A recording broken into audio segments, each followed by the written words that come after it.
Well, Brian White, the good news is that after 2 years of flat automotive sales, Tesla seems to be hitting it out of the park and hitting it out of the park around the world. I mean, everywhere on the planet, we're hearing amazing stories about the sales of Tesla vehicles.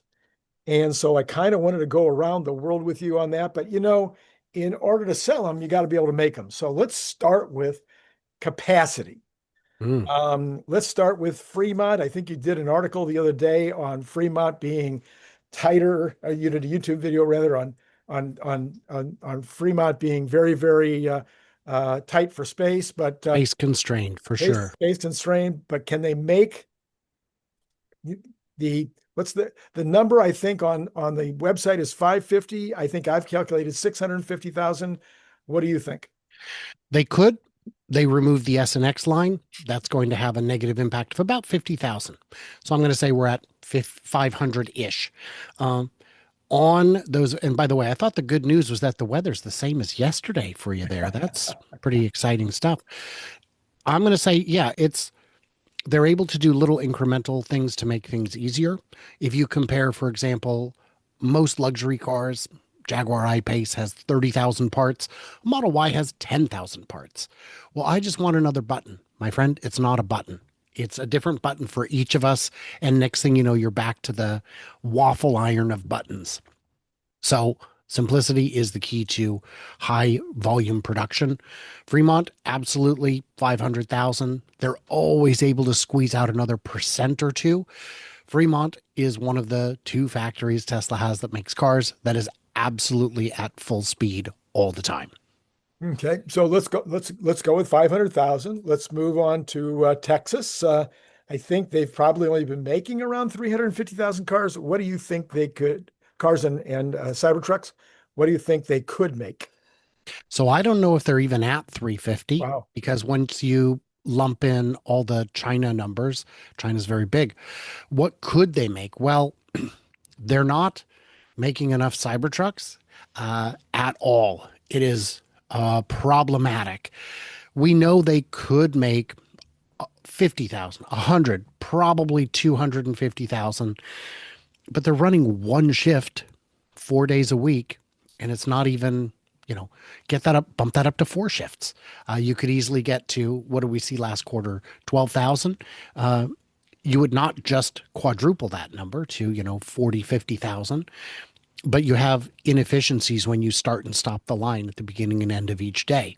So I think they would have to expect a much higher number. And I don't know what the solution is to Cybertruck. It's just kind of too expensive. If the 59.9 model is profitable, I say bring it back and keep it, because at 60, you're going to have a whole lot more market. So capacity, another misconception I still see sometimes is people say, oh, Tesla sells every car they make. And I say, yes, but they only make as many cars as they intend to sell, because they could absolutely produce vastly more out of Texas and Berlin than they are currently doing. But in Texas, yeah, I would say Model Y line's doing okay. Cybertruck line is doing not okay. So capacity out of that factory, easily 500,000 plus versus the actual run rate of, I'd say, 300 or less. Mhm. Okay, all right. But that's still, Yeah, hundreds of yeah, cars a day. yeah, yeah. Okay, if we slip, so we got 500 and 500. We slip over to Berlin. I think, Actually, no, we got oh, to cover Cybercab. If we're in Texas, Cybercab. That's right. we got to cover Cybercab. They're producing it, man. They're actually making it. That's not something you do for a product that's a year or two or 10 out. That's a real product that is already starting to ship around the country. Some for validation, some lying in wait to pounce. So the capacity on that, we don't know. Maybe it's 100,000 a year. Maybe it's a 500,000 a year. It is too soon to say on that. Okay, all right. And then we'll go to Berlin. I don't have a number on Berlin. I think that there are published numbers that are probably pretty good on Berlin, but I think I think uh, Nameplate the capacity. nameplate is 350, I think. It might be 350, it might be 550. Okay. Either one doesn't matter. They just sold their 750,000th car. Okay. So they are, they have more capacity. But didn't we just see them hiring for another shift? Yeah. That's in part because sales outside of Germany have rebounded quite well. In Germany, it appears they've also rebounded quite well, and they're exporting to Canada. Right. So another 500,000? Well, capacity, Yeah. sure, but production, no. No, I'm saying, but Yeah, capacity. yeah, All right. capacity, absolutely. Okay, the one that I'm the most confident on, maybe you'll agree, maybe you won't, but is Shanghai. And Shanghai, we've had lots of 80,000 months. I think we've even had maybe close to 90,000 one month, 88,000, I think 89,000. So I've always said that if they got everybody over there just, incentivized, they could probably go 1.1, but I think a million is safe. A million is safe. I agree 100%. The Model Y line runs like lightning. The Model 3 line historically has been a little lower, in part because it's a much older line. It is their Gen 2 manufacturing philosophy, where Model Y is their Gen 3 manufacturing philosophy. Model 3 is manufactured almost entirely in a single floor straight line kind of building, where Model Y utilizes cubic space a little more efficiently. Model Y, if they were both running at full speed, you would still see vastly more Model Ys than Model 3s. Total square footage, floor space, is greater for the Model Y because it's multiple floors, even though it's only about equal to the total land area covered, Mm. the footprint. So Model 3, it's a sedan. Sedans are, while popular in some parts of the world, less and less popular in the US, less and less popular even in China, but still popular. And what we've seen now is whatever number they did last year, they can increase it because they've unlocked new markets. And one of those markets is Canada. Canada, you can import a vehicle if it's under 39.9 Canadian or 39, about 40,000 Canadian, which is like 28,000 US ish. And right, but the Model 3 is over that.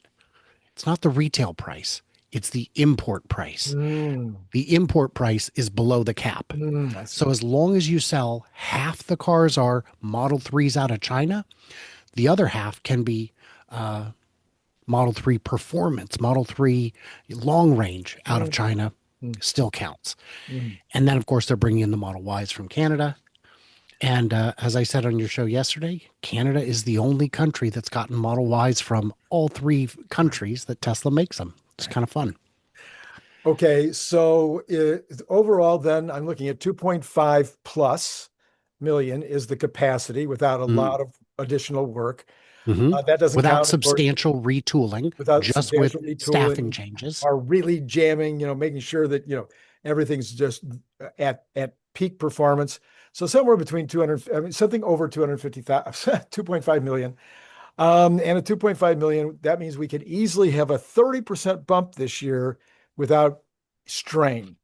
Now, getting a second 30% bump might start getting into the area of what do we need to change in the factory? How do we speed up the Model 3 line in Shanghai or something in order to get a second 30%? But we might be able to get a 20% bump the second year. And none of that counts semi-truck. Mm-hmm. Randy, when is the biggest time of year for car sales? Is it in Fourth quarter. Fourth quarter. fourth quarter? But Yeah. summer is also big. Right. Q1 is the only weak time. Q1 has passed. We are coming into the summer. We're going to have 2 quarters that reflect that, followed by Q4. The days of the high oil prices are definitely helping Tesla sales to an extent. Unlike a lot of manufacturers, Tesla doesn't have just an ocean of inventory sitting on lots waiting to move. You will find in Australia that the BYDs are selling like crazy because they had them on the lots. If Tesla had them on the lots. So to the people who get really upset, oh my gosh, Tesla's days of inventory keeps creeping up. No, my friend, That's probably a good thing. And especially with inflation as high as it is, the sooner you get them on the lot, maybe the less they cost. Although the flooring cost is not nothing either. Yeah, okay. So now we know kind of what we've got to play with. As is a famous saying, we know what's in the basket. So now Mm. we have an ability to, we have something in the Is basket to sell. is it eggs? Eggs, Don't keep all of them in there. and sausage, and yeah. So let's talk about the countries. Let's talk about the markets. So let's start with Europe. You mentioned a few minutes ago that sales appear to be up kind of across the board in Europe. There are some bright spots, and of course, I've never quite understood. I guess there's still some lumpiness There because they will absolutely is. send all of their cars to the Netherlands and none of their cars to Spain or something. But taking out the lumpiness, what does it look like to you in Europe? Improving. We are seeing big numbers in Spain, for example. Now, I haven't looked at these recently, so my numbers may be out of date, but there is absolutely, when they revamped the Model Y, it reintroduced the delivery wave. So the same story keeps unfolding quarter after quarter.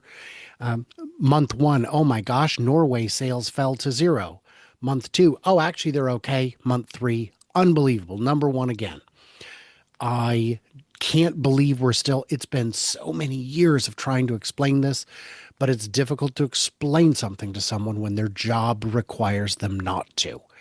So there is, you know, you wouldn't be adding another shift to Giga Berlin if you didn't have the demand.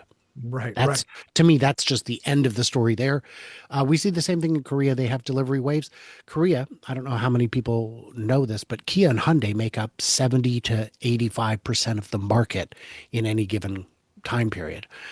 The fact that they can sell any Teslas at all is, to me, a huge testament to the quality, to the experience, to the UI, to all of it. And I'm sorry to my Kia friends, but the Model 3 and Y are just plain better. They're a better car than the Kia electric offerings. The same is true in Japan. You can't go to Japan, Randy. You can't sell cars there. They won't want them. Turns out they do. Turns out Tesla's a very strong importer of electric vehicles in a market that is absolutely starved for good electric vehicles. So these are countries that were considered not impossible, but unlikely in terms of your ability to be successful there. And we've still got more markets to unlock. It was the number one car in Colombia. In Colombia, surely a country with such a small GDP, such low annual median income, can't be number one, not number one EV, number one car. So that is the notion that it's over is once again debunked. And I saw even someone in the comments on my video saying, oh, Tesla's done. It's all about SpaceX now. And just a bunch of comments going, what are you talking about? Yeah, the company's done. It's only got, tens of billions of dollars in quarterly revenue. Yeah, I don't know, man. what are they going to do? Yeah, yeah. So of course we have Australia, which seems also to be up this year. We've got some of the Southeastern Asian countries now are importing them. I mean, we've got Chile, I think Argentina or Brazil. I forget which one of those two I think is on the list now. So we're opening these new markets, as you point out. They may be smaller, but Chile's no got a lot of wealthy people in Chile and a Mm, lot of wealthy people in Berlin. And with the changes of government in Argentina, that country might be coming back pretty strong as well. It mm. seems like there's a lot of ways to grow, not just in countries that we're already in, but rather by expanding the total base. Yeah, all true. All true. And then if we do want to talk about semi, which I think is premature, they'll just sell everyone they can build for the foreseeable future. I would like to see them get 10,000 out this year. You only need to get to about 2 or 3,000 before you are the largest EV truck seller in all of US history. You only need to get to about 7 to 10,000 in total before you eclipse all of them combined. That could happen this year. But if it doesn't happen by the end of next year, I'll be surprised. So I haven't looked this up. We know that there maybe you don't know. So I'm sorry if I'm blindsiding you, but we know that the rough annual purchases of trucks in the of these kind of Class 8. Class 8 trucks are somewhere between 200 and 250 on a great Correct. year. They can be a little bit higher than 250 on a horrible year. They'll drop below 200, but that's kind of the range. Um, who's the biggest and how many trucks do they sell in the United States? 𝐒𝐚𝐭𝐮𝐫𝐝𝐚𝐲, the Freightliner, would probably be the biggest. They sold 1,000 last year, but they're only on pace to hit 100 this year. Total, they're probably under 3,000, maybe 3,500. BYD has quite a few, hundreds, not thousands, mostly operating for drayage in ports. Nikola sold 207, I think. So Tesla Semi has already outsold the Nikola Tre. And then beyond that, it starts getting real quiet real quick. Okay, let's go back. I actually was hoping maybe for the total number. So in other words, the including diesel. What do you know? Including diesel. Yeah. So I think Kenworth might be the biggest.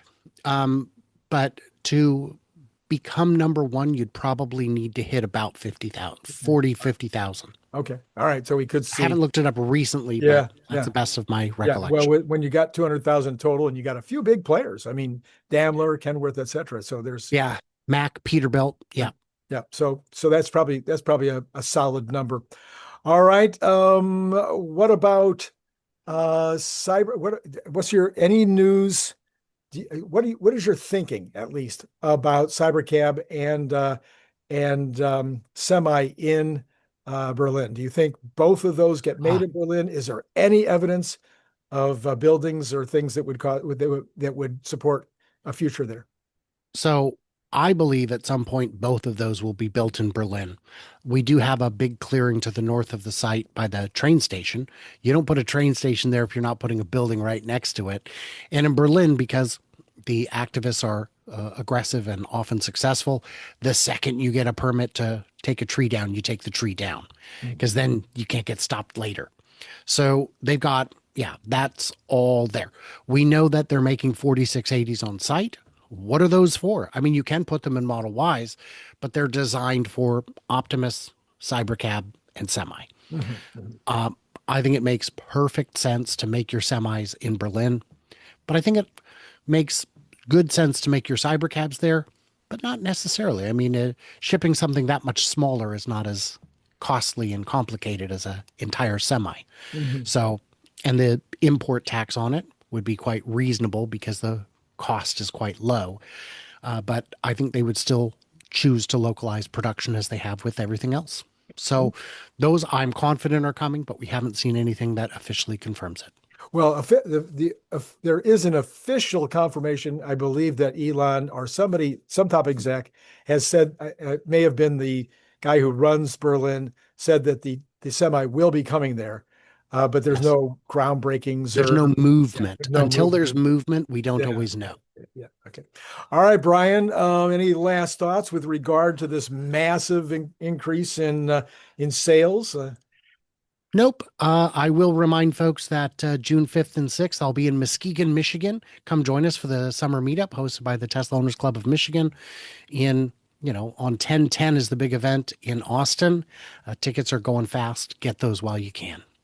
Yeah, and I haven't mentioned it yet on air, but we also this is a Tuesday night, so tomorrow, all things being equal, we will be seeing Starship launch again. So there's a big exciting opportunity this week. Yeah. And that's all I got, Randy. That's all you got? That's it. I mean, come on, Brian. I know that I could put the quarter in and we could get another half hour. You could, but you're out of quarters. Sorry. So thank you, Brian, as always. And to all of you out there, it has been great talking to you.